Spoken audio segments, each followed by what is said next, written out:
ജില്ലയിൽ പകർച്ചവ്യാധികൾ തടയാൻ ഫലപ്രദമായ നടപടി സ്വീകരിക്കുക, ആവശ്യത്തിന് ചികിത്സാ സംവിധാനം ഉറപ്പാക്കുക എന്നീ ആവശ്യങ്ങൾ ഉന്നയിച്ചാണ് ജനാധിപത്യ മഹിളാ അസോസിയേഷൻ ജില്ലാ മെഡിക്കൽ ഓഫീസിലേക്ക് മാർച്ചും ധർണയും നടത്തിയത്.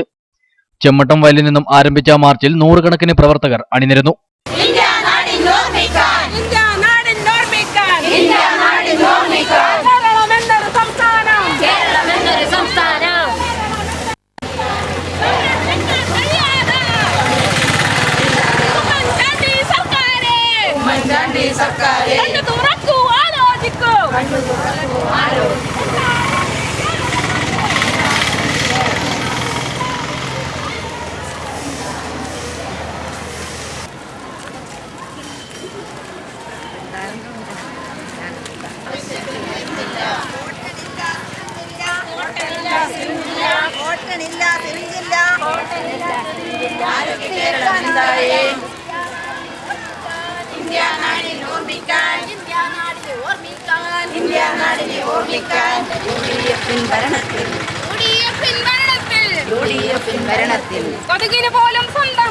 DMO ഓഫീസിന് മുന്നിലെത്തിയ മാർച്ച് പോലീസ് തടഞ്ഞു.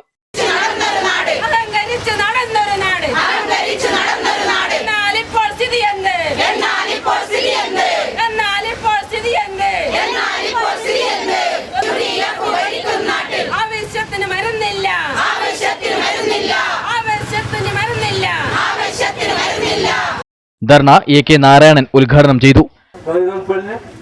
ഡെങ്കിപ്പനി, എലിപ്പനി, പകർച്ചവ്യാധികൾ നമ്മുടെ സംസ്ഥാനത്താകെ പടർന്ന് പിടിച്ചുകൊണ്ടിരിക്കുക.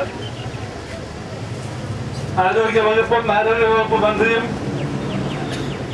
നിസ്സംഗരായി ഈ ജനങ്ങൾ അനുഭവിക്കുന്ന ഈ ദുരിതം നോക്കിക്കാണുക.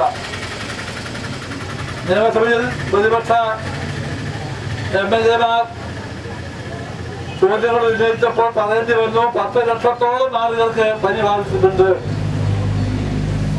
150ഓളം ആളുകൾ ഇതിനകം മരണപ്പെട്ടു. ഒരു നടപടിയും സ്വീകരിക്കാൻ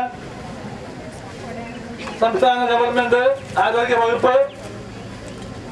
ആരോഗ്യവകുപ്പ് മന്ത്രി തയ്യാറില്ല. അസോസിയേഷൻ ജില്ലാ പ്രസിഡന്റ് M സുമതി അധ്യക്ഷയായിരുന്നു. PC Subaida, VV Prasannakumari, P Shyamala, AV Lakshmi തുടങ്ങിയവർ സംസാരിച്ചു. ജില്ലാ സെക്രട്ടറി E പത്മാവതി സ്വാഗതം പറഞ്ഞു.